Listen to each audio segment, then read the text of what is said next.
Modinomics का अर्थ लेकर आज हम हमारी विशेष प्रेस वार्ता में आपके समक्ष उपस्थित हुए हैं। अगर हम समझें कि मोदीनॉमिक्स क्या है, तो मोदीनॉमिक्स के 5 भाग हैं। बेरोजगारी की दर 7% जो कांस्टेंट चल रही है, इन्फ्लेशन की दर 13.56%, होलसेल इन्फ्लेशन की दर, यूएसडी टू आईएनआर जिसको हम कहते हैं डॉलर के मुकाबले रुपए की कीमत 74 के पार,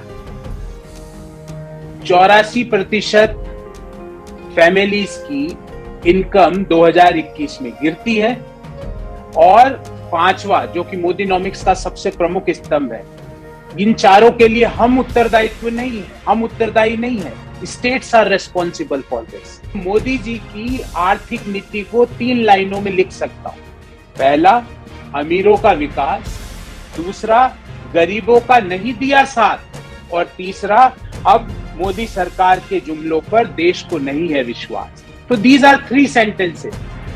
अमीरों का विकास, गरीबों का नहीं दो साथ, और अब देश की जनता को मोदी जी के जुमलों पर नहीं रहा है विश्वास। जो कल ऑक्सफैम की रिपोर्ट आई, जिससे कि देश में इनकम इनइक्वालिटी का एक आंकड़ा देश के समक्ष आया, बहुत चौंकाने वाला आंकड़ा।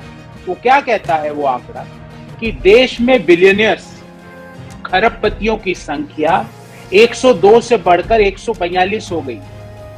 लगभग 40% का जंप है खरबपतियों की संख्या में। पर 2021 में 84%, 84% इंडियंस की आय घटी है। ये मोदीनॉमिक्स है। मतलब एक तरफ तो खरबपति की संख्या 40% से बढ़ रही है, और दूसरी ओर अगर हम कहें तो हम ये पाएंगे कि जो 84% जो हाउस होल्ड्स हैं उनकी आय में 2021 में कमी आ गई। ये मोदीनॉमिक्स का सफरनामा। रिचेस्ट 98% इंडियंस, जो देश के सबसे अमीर 98 जो खरबपति है, उनकी आय देश के 55.2 करोड़ लोगों के बराबर है।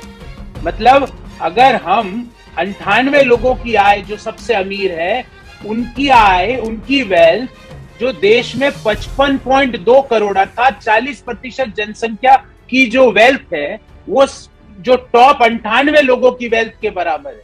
मोदी जी खामोश है। मोदी जी के वित्त मंत्री जी को इसके बारे में पता भी नहीं होगा, शायद उन्होंने पढ़ा भी नहीं होगा अब तक इसके बारे में।